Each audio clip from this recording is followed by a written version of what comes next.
చదువు గట్టిగా. నువ్వు రాజు అయితే నేను నీ రాణి కాదా? కాదా?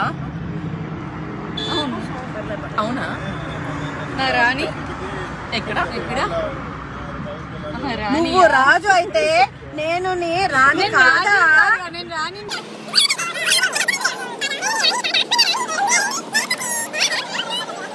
నేను నీ రాజు అయితే నీ రాణి ఎక్కడ? ఇది రాజురా.